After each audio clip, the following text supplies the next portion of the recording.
Alhamdulillah nahmaduhu wa nasta'inuhu wa nastaghfiruhu wa nu'minu bihi wa natawakkalu alayhi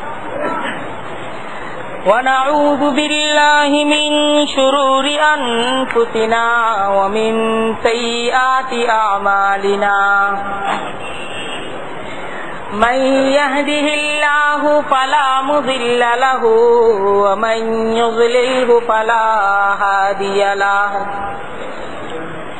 ونشهد أن لا إله إلا الله وحده لا شريك له ونشهد أن سيدنا ومولانا محمدا عبده ورسوله.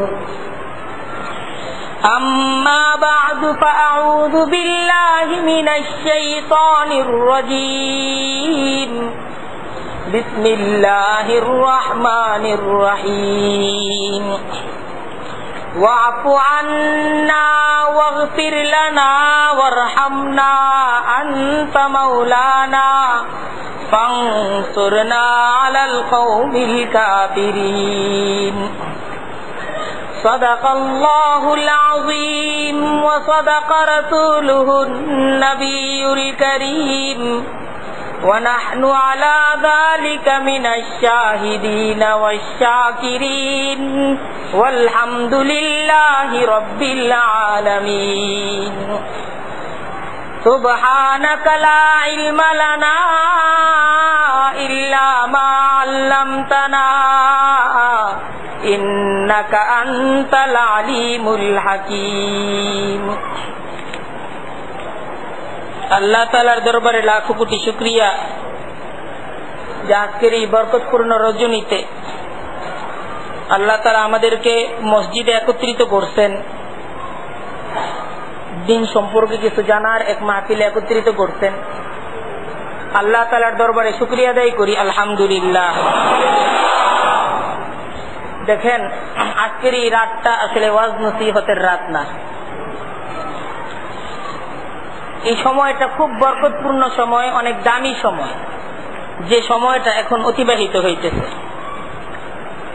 এই সময়টা এমন একটা সময় যে আল্লাহ তাআলা বান্দার অতি কাছে এসে তিনি বান্দার প্রয়োজন বলে বলে প্রত্যেকটা বান্দাকে ডাকতেছেন। আলা মিন মুস্তাগফিরিন ফাগফির লাহ। যে আজকে সন্ধ্যা থেকেই আল্লাহ তাআলা তিনি বান্দার অতি কাছে আইসা, বান্দা বলতে আমাদের অতি কাছে আইসা আল্লাহ তাআলা আমাদেরকে ডাকতেছেন, আলা মিন মুস্তাগফিরিন, তোমাদের মাঝে কি কেউ আছে যে ক্ষমা চাবে? ফাগফির লাহ, আর আমি ক্ষমা করে দিব। আলা মিন মুস্তারজিকিন, তোমাদের মাঝে কেউ কি আছে যে তুমি অভাব অনটনের মাঝে আছো, দারিদ্রতার মাঝে আছো, তুমি আমার কাছে চাইবে? ফারজুকাহু, আর আমি তাকে রিজিকের ব্যবস্থাপনা করে দিব। আলা মিন মুবতালান, তোমাদের মাঝে কেউ কি আছে পেরেশানির মাঝে আছে, বিপদের মাঝে আছে, আর আজকের এই রাত সে তার বিপদের কথা, তার পেরেশানির কথা আমাকে বলবে যে প্রভু তুমি আমাকে পেরেশান মুক্ত করে দাও। ফাউআফিহি, আর আমি তাকে পেরেশান মুক্ত করে দিব। আলা কাদা আলা কাদা, নবী করিম সাল্লাল্লাহু আলাইহি ওয়াসাল্লাম হাদিসের মাঝে বলেন যে এইভাবে আল্লাহ তাআলা বান্দার প্রত্যেকটা প্রয়োজন আল্লাহ তাআলা নিজে মনে করাইতে থাকেন আর তাকে ডাকতে থাকেন যে তুমি আসো, আমার কাছে বলো, আমি তোমার সব ধরনের চাহিদাগুলোকে পূরণ করে দিব। তাহলে এই সময়টা অনেক মূল্যবান সময় আমাদের জীবনের জন্য, আমাদের নিজেদের জন্য।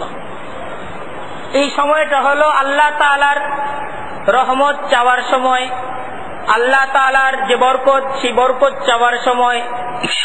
সবচেয়ে বড় কথা, এই সময়টা হলো আল্লাহ তাআলার কাছে ক্ষমা চাওয়ার সময়। তাই আমাদের এই জায়গায় আজকে যে একত্রিত হওয়া, আমাদের যে বসা, এইটার উদ্দেশ্য আসলে ওয়াজ নসিহত করা না। এটার উদ্দেশ্য হলো আল্লাহ তাআলার কাছে মাফ চাওয়া, আল্লাহ তাআলার কাছে ক্ষমা চাওয়া। এই উদ্দেশ্যে আমরা একত্রিত হয়েছি। আমাদের প্রত্যেকটা মানুষের মনের মাঝে আজকের এই একত্রিত হওয়ার কামনা চাহিদা একটাই, যে আমরা সকলেই আল্লাহ তাআলার কাছে ক্ষমা চাই। আমরা সকলেই চাই আল্লাহ তাআলা যেন আমাদের সকলকে ক্ষমা করে দিক। তাই আমরা একত্রিত হয়েছি, আমরা একে অপরের জন্য চাইব, আমরা সম্মিলিতভাবে আল্লাহ তাআলার কাছে চাইব আল্লাহ তাআলা কার উসিলায় আল্লাহ তাআলা আমাদের সকলকে ক্ষমা করে দিবেন। এই ধরনের একটা আশা নিয়ে, এই ধরনের মনের একটা কামনা নিয়ে আমরা সকলেই মসজিদে একত্রিত হয়েছি। আজকে আপনাদের সামনে আমি কোরআনে কারীমের যে আয়াতটা তেলাওয়াত করেছি, সূরা বাকারার সর্বশেষ আয়াতের কিছু অংশ। এই আয়াতের মাঝে আল্লাহ তাআলা বান্দা যে আল্লাহ তাআলার কাছে ক্ষমা চাইবে, এটার একটা সরকারি আবেদনপত্র নাজিল করছেন, যে কিভাবে আল্লাহ তাআলার কাছে ক্ষমা চাইতে হবে, কিভাবে কোন ভাষায় আল্লাহ তাআলার কাছে চাইলে আল্লাহ তাআলা ক্ষমা করবেন। এই আয়াতে আল্লাহ তাআলা সেই শিক্ষা আমাদের সামনে দান করছেন। দেখেন, গুনাহের ইচ্ছা, আমরা তো গুনাহের জন্য ক্ষমা চাবো। এই গুনাহের যে ইচ্ছা, এটা মানুষের মনের মাঝে জাগতে পারে। আল্লাহ তাআলা গুনাহের ইচ্ছা মানুষের মনের মাঝে জাগবে, আল্লাহ তাআলা এইভাবেই প্রত্যেকটা মানুষকে সৃষ্টি করছেন। ফাআলহামাহা ফুজুরাহা ওয়া তাকওয়াহা। আল্লাহ তাআলা কোরআনে কারীমের মাঝে বলতেছেন, আমি মানুষের অন্তরে গুনাহের কাজ এবং নেক কাজ উভয়টারই কামনা সৃষ্টি করছি। যে প্রত্যেকটা মানুষের মনে নেক কাজ করতেও ইচ্ছা হয়, আবার গুনাহের কাজ করতেও ইচ্ছা হয়। এই ধরনের মনোভাব, এই ধরনের মন দিয়ে আল্লাহ তাআলা বলতেছেন, আমি নিজে মানুষদেরকে সৃষ্টি করছি। আর এটাই হলো পরীক্ষা মানুষদের জন্য, যে তার মনের মাঝে নেক কাজের একটা চাহিদাও আছে, আবার মনের মাঝে গুনাহের প্রতিও একটা আকর্ষণ আছে। এখন সে কি নেক কাজের দিকে ধাবিত হবে না গুনাহের দিকে ধাবিত হবে? আল্লাহ তাআলা মানুষদেরকে ঠিক এই বিষয়টাই যাচাই করতে চান। এই গুনাহের ইচ্ছা যদি মানুষের মনের মাঝে না থাকতো, যে গুনাহ করার ইচ্ছাই আমাদের হইতো না, তাহলে গুনাহ থেকে বেঁচে থাকার কোনো ফজিলত থাকতো না। গুনাহ থেকে বেঁচে থাকার আমাদের ফজিলত কেন? যে আমাদের মনের মাঝে গুনাহ করার ইচ্ছা হয়, সেই ইচ্ছাটাকে আমরা কুরবানি দিয়ে আমরা গুনাহ থেকে বিরত থাকি। এটাই হলো গুনাহ থেকে বেঁচে থাকার ফজিলত। নবী করিম সাল্লাল্লাহু আলাইহি ওয়াসাল্লাম হাদিসের মাঝে ইরশাদ করেন, ওয়াল্লাযী নাফসি বিয়াদিহি, যেই সত্তার হাতে আমার জীবন, তার কসম, লাউলাম তাযনিবু লা যাহাবাল্লাহু তাআলা বিকুম। যে দেখো, তোমরা যদি গুনাহ না করতে আর তোমাদের মনের মাঝে যদি গুনাহের ইচ্ছাই না হতো, আল্লাহ তাআলা পৃথিবী থেকে তোমাদেরকে তুলে নিয়ে যেতেন, তোমাদেরকে আল্লাহ তাআলা পৃথিবীতে রাখতেন না। ওয়ালা জাআহু বিকওমিন ইয়াযনিবুন, এবং আল্লাহ তাআলা এই পৃথিবীতে বসবাস করার জন্য এমন এক জাতিকে পাঠাইতেন যারা গুনাহ করত। ফায়াস্তাগফিরুনাল্লাহ, আর গুনাহ করার পর তারা অনুতপ্ত হইত, আল্লাহ তাআলার কাছে ক্ষমা চাইতো। ফায়াগফির লাহুম, আর আল্লাহ তাআলা তাদেরকে ক্ষমা করে দিতেন। তাই মানুষের মনের মাঝে গুনাহের ইচ্ছা দাপাদাপি করবে, আর সে আল্লাহর বরকতের কথা মনে করবে, আল্লাহর কুদরতের কথা মনে করবে, আল্লাহর নিয়ামতের কথা মনে করবে, আর এই গুনাহের ইচ্ছার সাথে সে জয়ী হবে। গুনাহের ইচ্ছা, এই ইচ্ছাটাকে সে কুরবানি করবে, তখনই মানুষ জান্নাত পাবে আল্লাহ তাআলার কাছে। এই যে এই কুরবানি, এই কুরবানির যে বিনিময়, সেই বিনিময়ে আল্লাহ তাআলা প্রত্যেকটা মানুষদেরকে জান্নাত দান করবেন।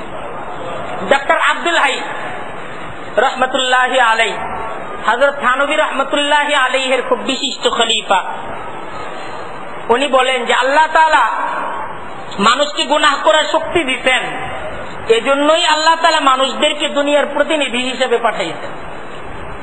মানুষকে আল্লাহ তাআলা যেই পৃথিবীর প্রতিনিধি, খেলাফত দান করছেন। পৃথিবীর বাকি সমস্ত কিছু হলো মানুষের অধীন। তিনি বলেন এটার কারণ এই যে মানুষের গুনাহ করার শক্তি আছে। আল্লাহ তাআলা যাদেরকে গুনাহ করার শক্তি দেন নাই, তাদেরকে আল্লাহ তাআলা প্রতিনিধিত্ব দান করেন নাই। এই পৃথিবীর খেলাফত এটাও আল্লাহ তাআলা তাদেরকে দান করেন নাই। মানুষদের যে আদি পিতা হযরত আদম আলাইহিস সালাম, আল্লাহ তাআলা হযরত আদম আলাইহিস সালামকে যখন সৃষ্টি করলেন, হযরত আদম আলাইহিস সালামকে সৃষ্টি করার পর আল্লাহ তাআলা ওনাকে জান্নাতে পাঠিয়ে দিলেন। ওনার ঠিকানা হয়ে গেল জান্নাত। আর আল্লাহ তাআলা সেই জান্নাতের মাঝে হযরত আদম আলাইহি ওয়াসাল্লামকে হুকুম দিলেন যে পুরা জান্নাত এটাই তোমার ঠিকানা, এটাই তোমার বসবাসের জায়গা, তুমি যা খুশি তাই এই জান্নাতের মাঝে করতে পারো। কিন্তু একটা নির্ধারিত হুকুম আল্লাহ তাআলা দিলেন যে এই গাছের কাছে তুমি যেও না, এই গাছের ফল তুমি ভক্ষণ করো না। তো আল্লাহ তাআলার হুকুম হযরত আদম আলাইহিস সালাম পালন করতেছিলেন, কিন্তু দুশমন শয়তান সে ছিল প্রস্তুত। শয়তান হযরত আদম আলাইহি ওয়াসাল্লামকে ধোঁকায় ফেলল। হযরত আদম আলাইহিস সালাম সেই নিষিদ্ধ যে গাছ, সে গাছের ফল তিনি ভক্ষণ করলেন। এই প্রথম মানুষ হযরত আদম আলাইহিস সালাম, আল্লাহ তাআলা তার দ্বারা প্রথম ভুলও ঘটাইলেন, তিনি সর্বপ্রথম ভুল করলেন। হযরত আদম আলাইহিস সালাম যখন ভুল করলেন, ভুল করার পর তিনি কি করলেন? তিনি অস্থির হয়ে উঠলেন, অস্থির হয়ে গেলেন যে আমার দ্বারা তো অনেক বড় ভুল হয়ে গেছে, অনেক বড় ত্রুটি আমার দ্বারা হয়ে গেছে। তখন আল্লাহ তাআলা কি করলেন? হযরত আদম আলাইহিস সালামের মনের মাঝে কয়েকটা শব্দ দান করলেন যে তোমার ভুল হয়ে গেছে, তোমাকে এই শব্দগুলো দান করলাম, তুমি এই শব্দগুলোর দ্বারা আল্লাহ তাআলার কাছে ক্ষমা চাইতে থাকো। হযরত আদম আলাইহিস সালাম ভুল করার পর যখন অনুতপ্ত হয়ে গেলেন, আল্লাহ তাআলার কাছে দোয়া করতে লাগলেন, রব্বানা যালামনা আনফুসানা, রব্বানা যালামনা আনফুসানা ওয়া ইল্লাম তাগফির লানা ওয়া তারহামনা লানাকুনান্না মিনাল খাসিরিন। রব্বানা, হে প্রভু, যালামনা আনফুসানা, আমি আমার নিজের উপর জুলুম করেছি। হযরত আদম আলাইহিস সালাম আল্লাহর কাছে বলতেছেন যে আল্লাহ, আমি তো আমার নিজের উপর জুলুম করে ফেলছি, আমি আমার উপর অত্যাচার করে ফেলছি। রব্বানা যালামনা আনফুসানা, প্রভু আমার দ্বারা অপরাধী সংঘটিত হয়ে গেছে। ওয়া ইল্লাম তাগফির লানা ওয়া তারহামনা লানাকুনান্না মিনাল খাসিরিন। ওয়া ইল্লাম তাগফির লানা, প্রভু ভুল তো করে ফেলছি, আপনি যদি ক্ষমা না করেন, ওয়া ইল্লাম তাগফির লানা, আপনি যদি ক্ষমা না করেন, লানাকুনান্না মিনাল খাসিরিন, আমি তো ক্ষতিগ্রস্ত হয়ে গেলাম, আমি ক্ষতিগ্রস্ত হয়ে গেলাম, আমার তো আর কোনো দরবার নাই, আমার তো আর কোনো ঠিকানা নাই। হযরত আদম আলাইহিস সালাম আল্লাহ তাআলাকে ডাকতে লাগলেন, ইয়া ইলাহি তুহি তুহি, ইয়া ইলাহি তুহি তুহি, परवरदिगारे दू जहां, मैं तेरे दर छोड़ कर जाए कहा। दुआ शुरू करे दिलेन, या इलाही तू ही परवरदिगारे दू जहां, मैं तेरे दर छोड़ कर जाए कहा। প্রভু, তুমি তো পরওয়ারদিগার, এই সমস্ত জগতের তুমি তো মালিক, তুমি যদি আমাকে ক্ষমা না করো আমি কোথায় যাব? আমার যাওয়ার তো আর কোনো জায়গা নাই। এই দোয়া করতেছেন, রব্বানা যালামনা আনফুসানা, রব্বানা যালামনা আনফুসানা ওয়া ইল্লাম তাগফির লানা ওয়া তারহামনা লানাকুনান্না মিনাল খাসিরিন। রব্বানা, হে প্রভু, রব্বানা অর্থ কি? হে প্রভু, যালামনা আনফুসানা, আমরা নিজেদের উপর জুলুম করেছি, জুলুম করছি, অনেক অনেক অত্যাচার করে ফেলছি, অনেক অনেক অপরাধ আমরা করে ফেলছি। ওয়া ইল্লাম তাগফির লানা, আল্লাহ ভুল তো হয়ে গেছে, এখন তুমি যদি ক্ষমা না করো, লানাকুনান্না মিনাল খাসিরিন, তাহলে তো আমার চাইতে ক্ষতিগ্রস্ত আর কেউ নাই। আমার তো সব হারায় ফেললাম, আমি সব হারায় ফেললাম, আমি সব হারায় ফেললাম। এটা বুঝতে হবে যে আমি, প্রভু তুমি যদি আমার প্রতি সন্তুষ্ট না হও, আমার তো আর কোনো কিছুই থাকলো না। কোনো কিছুই থাকলো না। আমার বাড়ি আছে, গাড়ি আছে, আত্মীয় স্বজন আছে, এই সমস্ত কিছু আছে, কিন্তু আল্লাহ তাআলা যদি আমার প্রতি অসন্তুষ্ট হয়ে যান তাহলে আমার আর কোনো কিছুই থাকলো না। এই যে একটা অনুভূতি, এই অনুভূতি জাগ্রত করতে হবে। এই অনুভূতিটাই হলো তওবা। এই অনুভূতিটা কি বলা হয়? তওবা। দেখেন আল্লাহ তাআলা কিন্তু হযরত আদম আলাইহিস সালামকে এমনিতেও ক্ষমা করে দিতে পারতেন। এমনিতেই হযরত আদম আলাইহিস সালামকে আল্লাহ তাআলা ক্ষমা করে দিতে পারতেন, কিন্তু আল্লাহ তাআলা তা করেন নাই। হযরত আদম বারবার চিৎকার করছেন, রব্বানা যালামনা আনফুসানা, আল্লাহ আমি জুলুম করছি। তিনি অনুতপ্ত হয়েছেন, আল্লাহ তাআলার কাছে দয়া চাইছেন। তারপর আল্লাহ তাআলা হযরত আদম আলাইহিস সালামকে যখন ক্ষমা করলেন, ওনাকে নবুয়তি দান করলেন। ক্ষমার সাথে সাথে আল্লাহ তাআলা নবুয়তি দান করে দিলেন। এই হলো আল্লাহ তাআলার দয়া। ডক্টর আব্দুল হাই রহমতুল্লাহি আলাইহি তিনি এই বিষয়টা বলেন যে আদম আলাইহিস সালামের এই ঘটনার দ্বারা মূলত আল্লাহ তাআলা তার সন্তানদেরকে এই শিক্ষা দিতে চান যে দেখো তোমাদের ভুল হবে। এটা আল্লাহ তাআলা এই শিক্ষা কিয়ামত পর্যন্ত সমস্ত আদমের সন্তানদেরকে দিতে চান যে দেখো তোমাদের ভুল হবে। এটা আমি তোমাদের পালনেওয়ালা, আমি জানি যে তোমাদের ভুল হবে। কারণ শয়তান এবং নফস, আল্লাহ তাআলা মানুষদেরকে যে দুনিয়াতে পাঠাইছেন তার শত্রু হলো দুইটা। শত্রু কয়টা? দুইটা। একটা শত্রু হলো শয়তান, আর আরেকটা শত্রু হলো নফস। নফস বলা হয় মন, মনের যে চাহিদা, মন চাহি জিন্দিগি। এই দুইটা জিনিস, একটা হলো নফস আর আরেকটা জিনিস হলো শয়তান। এই দুইটা জিনিস হলো প্রত্যেকটা মানুষের শত্রু। এই শত্রু আক্রমণ করবে, এটা আল্লাহ তাআলা জানেন। শত্রু আক্রমণ করবে। সুতরাং এই শত্রুর আক্রমণের মোকাবেলা করার জন্য অস্ত্র দরকার না। আল্লাহ তাআলা প্রত্যেকটা মানুষকে এই দুই শত্রুর মোকাবেলা করার জন্য দুইটা অস্ত্র দিয়েছেন। একটা অস্ত্র হলো তওবা আর আরেকটা অস্ত্র হলো ইস্তিগফার। শয়তানের সাথে মোকাবেলা করার অস্ত্র হলো এই দুইটা, একটা হলো তওবা আর আরেকটা হলো ইস্তিগফার। যে তওবা এবং ইস্তিগফার এই দুইটা হলো এমন শক্তিশালী দুইটা অস্ত্র যে শয়তান যে গুনাহ করাইলো, শয়তান যে পাপ করাইলো, মানুষ যখন পাপ করার পর তওবা করলো, তো তওবা করার সাথে সাথে এই সমস্ত পাপ মুইতা গেল, আবার সে পবিত্র হয়ে গেল। আবার সে পবিত্র হয়ে গেল। তো দেখেন আজকের এই রাতটা হলো তওবার রাত। আমাদের অনেক ভুল হয়ে গেছে, অনেক ত্রুটি হয়ে গেছে, অনেক ধরনের গুনাহের মাঝে আমরা জড়ায় গেছি, অনেক গুনাহ আমরা করে ফেলছি।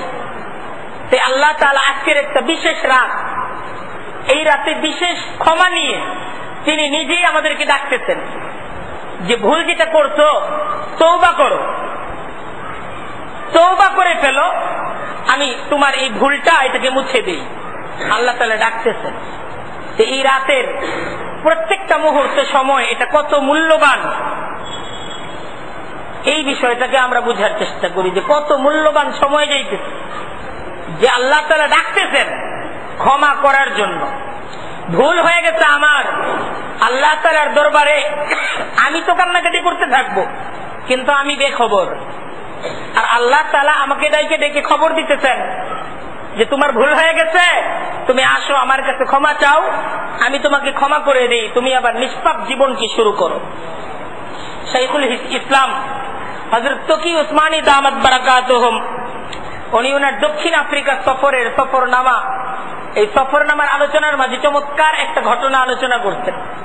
ঘটনার মাঝে শিক্ষণীয় অনেকগুলো ব্যাপার আছে।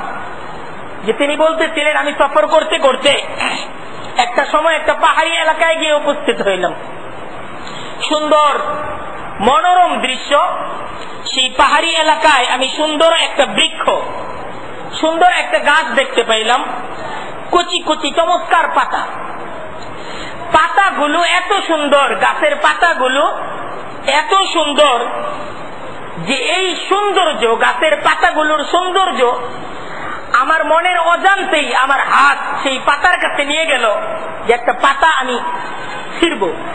এই ধরনের একটা মনোভাব আমার মাঝে সৃষ্টি হইল।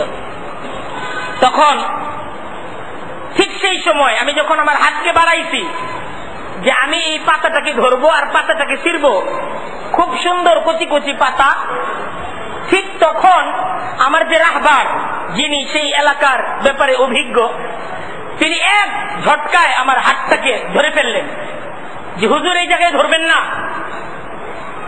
হুজুর এই জায়গায় ধরবেন না, সর্বনাশ হয়ে যাবে। আমি জিজ্ঞাসা করলাম যে কি ব্যাপার?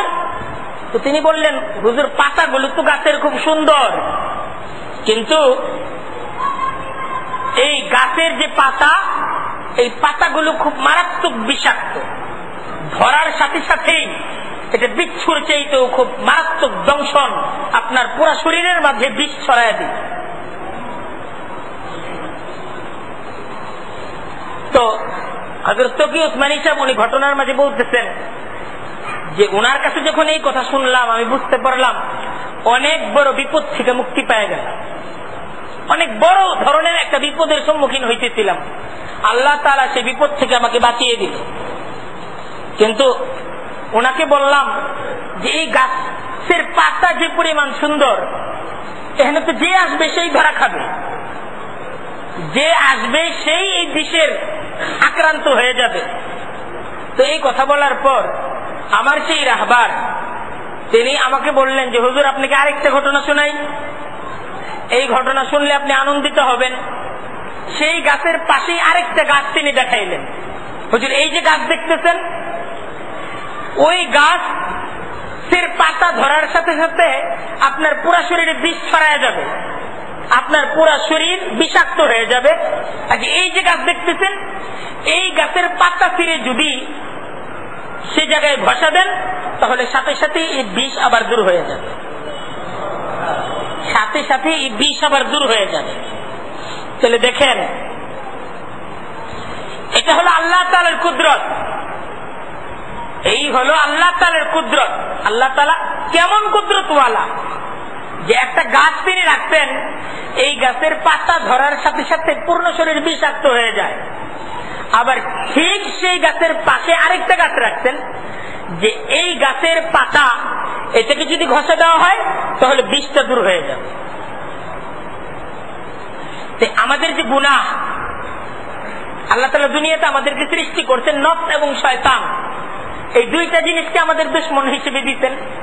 এরা আমাদের উপর আক্রমণ করবে আমাদের দ্বারা গুনাহ করার।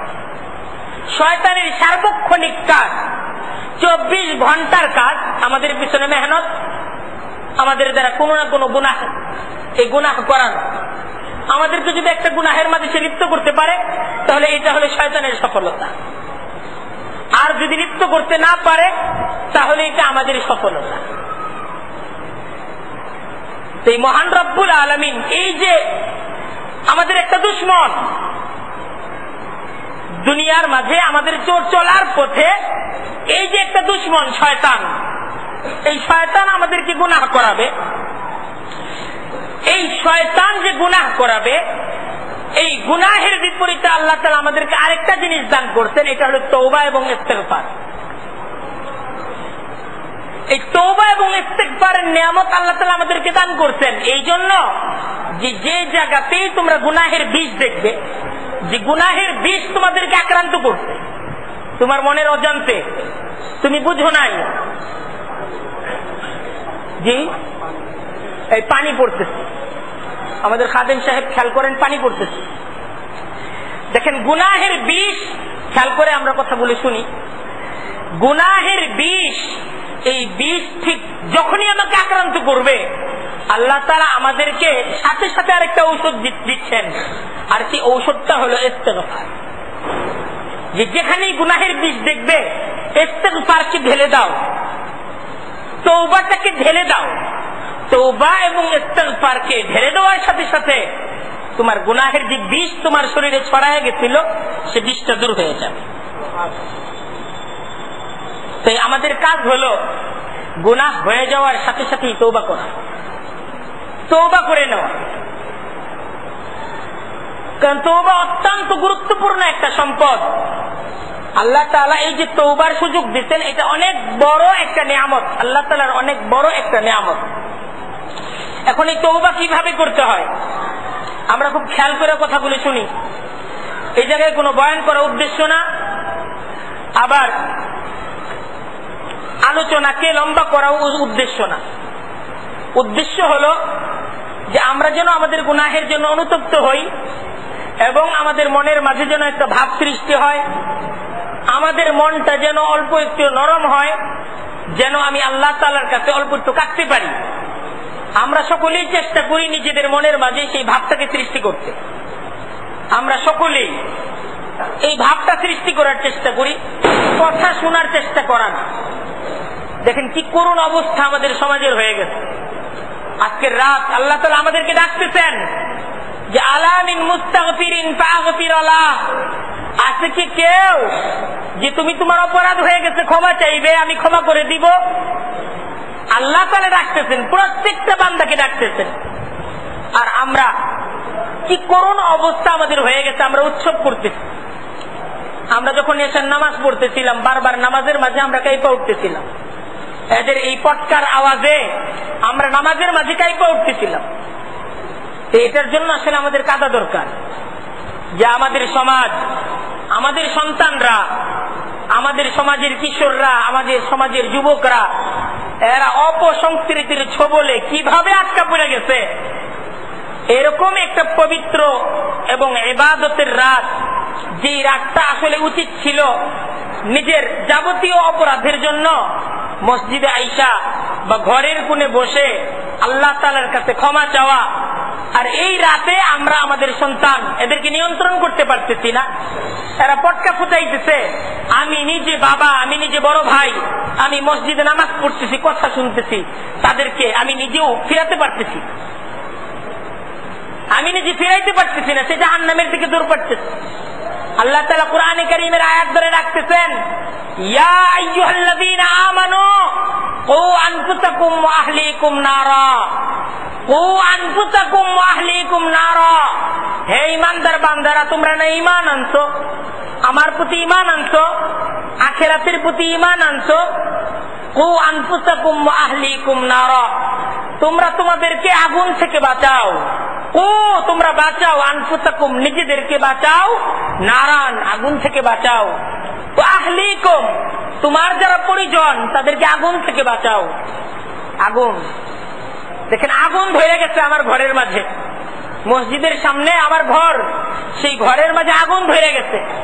মসজিদের পাশে আমার ঘর, সেই ঘরের মাঝে আগুন ধরে গেছে। আগুন যদি ধরে যায়, সে আগুনের মাঝে আমার স্ত্রী, আমার সন্তান জ্বলতেছে, ঠিক সেই সময় আমি কি জিকিরের মাঝে লিপ্ত থাকবো? বা ঠিক সেই সময়ে জিকিরের মাঝে লিপ্ত থাকা আমার ইসলাম কি আমাকে এই হুকুম দেয়? আমার মানবতা, আমার মন, আমার বিবেক কি আমাকে এই হুকুম দেয় যে তোমার ঘরে আগুন জ্বলতেছে আর তুমি মসজিদের মাঝে বসে থাকো, মুরাকাবার মাঝে থাকো? এই হুকুম কিন্তু দেয় না। আল্লাহ তাআলা আমাদেরকে বলতেছেন, দেখো তুমি তোমাকে আগুন থেকে বাঁচাও, তোমার সন্তানদেরকে আগুন থেকে বাঁচাও। ওয়াকুদুহান নাসু ওয়াল হিজারা, এমন এক আগুন থেকে বাঁচাও যে আগুনটাকে জ্বালানোই হবে মানুষ আর পাথর দ্বারা। ওয়াকুদুহান নাসু ওয়াল হিজারা, দুনিয়ার মাঝে আগুন তো লাকড়ির দ্বারা জ্বালানো হয়, মানুষ অনেক দূর থেকে আগুনটাকে দেখে। আর সামনে আখিরাতের এমন এক আগুন দাউ দাউ করে জ্বলতেছে, যে আগুনটার মাঝে মানুষদেরকে জ্বালানো হবে। সেই মানুষটা আমার ভাই হইতে পারে, সে মানুষটা আমার সন্তান হইতে পারে। তাই আল্লাহ তাআলা আমাদেরকে বলতেছেন, দেখো তুমি নিজে সেই আগুনের মাঝে লাকড়ি হইতে পারো, তোমার সন্তান সেই আগুনের মাঝে লাকড়ি হইতে পারে। তুমি কি চাও তোমার সন্তান, তুমি নিজে সেই আগুনের লাকড়ি হইতে চাও? আলাইহা মালাইকাতুন গিলায শিদাদ লা ইয়াসুনাল্লাহা মা আমারাহুম ওয়া ইয়াফআলুনা মা ইউমারুন। আল্লাহ তাআলা বলতেছেন, দুনিয়ার আগুন যখন একটা জায়গায় জ্বলে ওঠে, সবাই যায় নিভানোর জন্য, সবাই নিভাইতে যায়, তারপরও অনেক অনেক ক্ষতি হয়ে যায়, লক্ষ লক্ষ টাকার সম্পদ পুড়ে যায়, অনেকের ভাই, মা, বাবা, আপন জন এরা সেই আগুনের মাঝে পুড়ে কয়লা হয়ে যায়। মানুষ এই আগুনটাকে নিভাইতে যায়, তারপর অনেক ধরনের ক্ষতি হয়ে যায়। আর আল্লাহর সে আগুন, যে আগুন জাহান্নাম, যে আগুনকে দুজক বলা হয়, সেই আগুনকে কেউ নিভাইতে যাবে না। আলাইহা মালাইকাতুন গিলাজ, আরে সেই আগুনটাকে জ্বালানোর জন্য আল্লাহর ফেরেশতারা থাকবে। সেই ফেরেশতারা কেমন হবে? গিলাজ, কঠোর স্বভাবের, শিদাত, কঠোর স্বভাবের হবে তারা। লা ইয়াসুনাল্লাহ মা আমারাহুম, আল্লাহর হুকুম, সেই হুকুমের তারা কোনো বিরোধিতা করে। এই ধরনের আগুনের মাঝে জ্বলার জন্য আমার সন্তান এই আগুনের মাঝে জ্বলার জন্য তৈরি হইতেছে। আমার ছোট ভাই ঠিক সেই আগুনের মাঝে জ্বলার জন্য তৈরি হইতেছে। তো এটা আমার জন্য কত বড় পেরেশানির ব্যাপার। আল্লাহ তাআলা রাখতেছেন আর আমি ঠাট্টা করতেছি, আমি মস্করা করতেছি, আমি ফুর্তি করতেছি। আল্লাহ তাআলা আমাকে ডাকতেছেন, তুই আয়, তুই ভুল করছস, তুই ক্ষমা চা, আমি ক্ষমা করে দেই। আর আমি পটকা ফুটাচ্ছি, আমি গল্প গুজব করতেছি, আমি অট্ট হাসি হাসাহাসি করতেছি। আমার জীবন যেমন আনন্দময় ছিল ঠিক তেমন আনন্দময় আমার জীবন এখনো চলতেছে। আজকের রাত হলো তওবার রাত, আর তওবার রাত এটাকে অপরাধ দ্বারা সাজানো হইতেছে। এটা আমাদের জন্য কত বড় দুর্ভাগ্যের বিষয়। অন্যান্য দিনের নামাজগুলোর সময় আমরা নামাজ পড়ি, আর আজকের নামাজের সময়ে পটকা ফুটে আমাদের সমাজের, আমাদেরই ছোট ভাই, আমাদেরই সন্তান, তারা নামাজ পর্যন্ত পড়তে দিচ্ছেন। কত করুণ অবস্থা হয়ে গেছে। আল্লাহ তাআলা এই অবস্থা থেকে আমাদেরকে রক্ষা করুন। আমরা আল্লাহ তাআলার কাছে দোয়া করি, সকলেই বলি রব্বানা যালামনা আনফুসানা, রব্বানা যালামনা আনফুসানা। আরো জোরে চিৎকার দিয়ে বলি রব্বানা যালামনা আনফুসানা, রব্বানা যালামনা আনফুসানা ওয়া ইল্লাম তাগফির লানা লানাকুনান্না মিনাল খাসিরিন। রব্বানা যালামনা আনফুসানা ওয়া ইল্লাম তাগফির লানা লানাকুনান্না মিনাল খাসিরিন। এই অনুভূতি জাগ্রত করতে হবে। অনেক বড় ভুল হয়ে গেছে, মনের মাঝে এটা জাগ্রত যদি করতে না পারি, রব্বানা বলে তো লাভ নাই। এই যে ভুল হইতেছে, এই অনুভূতি সৃষ্টি হওয়া দরকার যে আমার সন্তান ভুল করতেছে, আমার ছেলেটা জাহান্নামের মাঝে জ্বলার জন্য তৈরি হইতেছে। এইটা মনে করতে হবে। আমার ছেলে জাহান্নামে শুধু নিজে জ্বলার জন্য তৈরি হইতেছে না, আমাকেও সে টেনে টেনে জাহান্নামে নিয়ে যাইতেছে। আল্লাহ তাআলা আমাদেরকে রক্ষা করুন। আল্লাহ তাআলা এই ধরনের অপসংস্কৃতি থেকে আমাদেরকে হেফাজত করুন। দেখেন, তওবা করতে হবে। এই তওবা কাকে বলা হয়? তওবার এক নাম্বার শর্তই হলো যে গুনাহ থেকে পৃথক হয়ে যেতে হবে। গুনাহ থেকে, লাইট আরো দু একটা কমিয়ে দেই, আরেকটা এই দিকের লাইটটা একটু কমায় দেই। যে তওবার এক নাম্বার শর্তই হলো গুনাহ থেকে পৃথক হয়ে যেতে হবে। লাইটটা নিভিয়ে দেই। গুনাহ থেকে পৃথক হয়ে যেতে হবে। আমাদের খাদেম সাহেব এরা কোথায়? যে গুনাহ থেকে পৃথক হয়ে যেতে হবে। আমরা গুনাহ করতেছি আর নাউযুবিল্লাহ পড়তেছি, এইটা তওবার নিয়ম না। দেখেন, সবাই আমার দিকে লক্ষ্য করেন যে তওবা, যে তওবার আলোচনা করতেছি, তওবার এক নাম্বার শর্তই হলো গুনাহ থেকে একদম পৃথক হয়ে যেতে হবে। গুনাহ থেকে পৃথক হয়ে যাওয়ার অর্থ কি? আমি একটা গুনাহের জিনিস দেখতেছি আর বলতেছি লা হাওলা ওয়ালা কুওয়াতা ইল্লা বিল্লাহ। কি হইতেছে সমাজের মাঝে? দেখতেছি আর বলতেছি, এইভাবে কিন্তু তওবা হবে না, ছাইরা দিতে হবে। সেদিক থেকে দৃষ্টিকে দূরে সরায় নিয়ে আসতে হবে। এটা হলো তওবার এক নাম্বার শর্ত। এইভাবে তওবা করতে আমরা সকলেই প্রস্তুত আছি না? ঠিক এইভাবে আমরা তওবা করব যে এতদিন যে গুনাহগুলো করছি আর সেই গুনাহের সেই পথে হাঁটবো না। গুনাহের সেই পথে তাকাবো না, গুনাহের সেই জিনিসটা কান দ্বারা শুনবো না, গুনাহের সেই জিনিসটাকে স্পর্শ করব না। এই নিয়তটা করতে হবে। এটা হলো তওবার 1 নাম্বার শর্ত।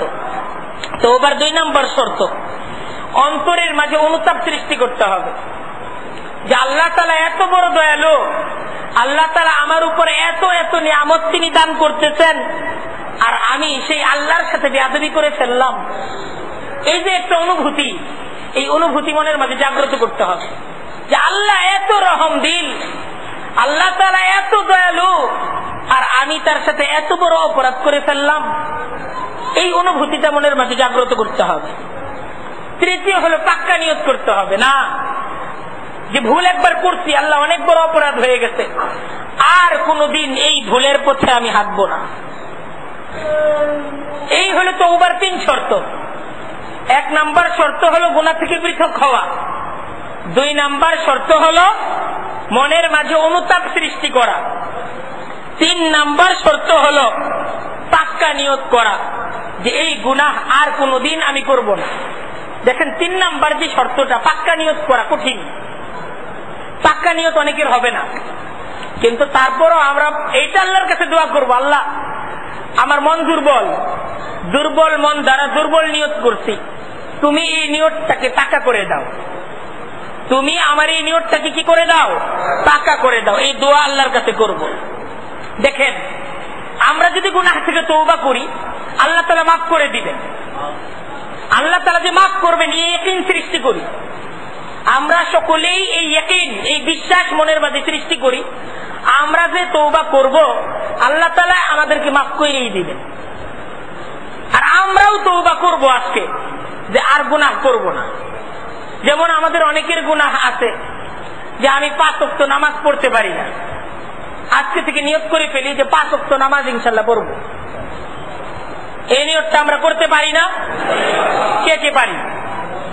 একদম পাকা নিয়ত, একদম যে গুনাহ করছি এই গুনাহ আর কোনদিন করব না, নামাজ পড়বো। এই যে মসজিদে আসছি, এখন থেকে দিনে 5 বার মসজিদে আমাকে পাওয়া যাবে, এখন থেকে দিনে 5 বার মসজিদে আমাকে পাওয়া যাবে। এই ধরনের একটা শক্ত নিয়ত যে এতদিন অনেকে তো আছে আমরা 5 বার মসজিদে আসি, অনেকে আমরা এরকম আছি যে 5 বার মসজিদে আসতে পারি না। এখন থেকে আজকে থেকে নিয়ত করব যে 5 বার ইনশাআল্লাহ মসজিদে আসবই। এই ধরনের নিয়ত আজকে 2 জন করি, তাদেরকে উসিলা করে আমরা দোয়া করবো আল্লাহ তাআলা বাকিদেরকে কবুল করে নিন।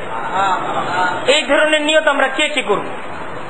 2 জন দাঁড়াই যে একদম পাক্কা নিয়ত আসবই, এই ধরনের নিয়ত করি, মজবুত নিয়ত। যারা আসি তারা তো আসি, যারা 5 বার আসতে পারি না আমরা একদম নাম তালিকা করবো ইনশাআল্লাহ। একজন একটা কাগজ দেন, আমরা কয়েকজনের নাম তালিকা করব এবং তাদের নামে বিশেষভাবে দোয়া করব যে যিনি নিয়ত করবেন ইনশাআল্লাহ 5 বার আসবই, তাদের সাথে আমার একটা বিশেষ মহব্বত হবে, আমি প্রয়োজনে তাদের বাসায় যাব। তারা যদি না আসেন তাদের ফোন নাম্বার আমার কাছে রাখবো, আমি তাদের বাসায় যাব 5 বার আনার জন্য। প্রয়োজনে ওনাদের মোবাইল নাম্বার রাখবো, নামাজের আগে ওনাদেরকে কল দিব যে নামাজের সময় ভাই হইছে, এই এলাকায় থাকলে আপনি চলে আসেন। এরকম 5 জন মানুষ, এরকম 5 জন মানুষ আল্লাহ তাআলা আমাকে যদি জান্নাত পর্যন্ত পৌঁছায়, এই 5 জন মানুষের উসিলায় পৌঁছাবে এবং এই 5 জন মানুষকে নিয়ে ইনশাআল্লাহ জান্নাতে যাব। আল্লাহ তাআলা যদি জান্নাতে পৌঁছায়, এরকম 5 জন মানুষ এই এলাকায় এই মজমায় পাওয়া যাবে না? এরকম 5 জন যে আমি 5 ওয়াক্ত নামাজ এখন থেকে 5 বার পড়বো মসজিদে, এই মসজিদেই পড়তে হবে যেখানে থাকি, আমি মসজিদে 5 বার 5 ওয়াক্ত নামাজ পড়বো। এরকম 5 জন মানুষ, 5 জন দাঁড়ায় যান ইনশাআল্লাহ, আল্লাহ তাআলা কবুল করুক। যারা আসি তারা না, কারণ আমরা নতুন কিছু মানুষ তৈরি করতে চাইতেছি। এই একটা কাগজ দেন ওনাদের ফোন নাম্বার সহ, তাড়াতাড়ি। এটা অনেক বড়, আল্লাহ তাআলা আমাদেরকে কবুল করে নেবেন ইনশাআল্লাহ এই মজমায়। তাড়াতাড়ি তাড়াতাড়ি, কাগজ নাই, কাগজ দেন নাই।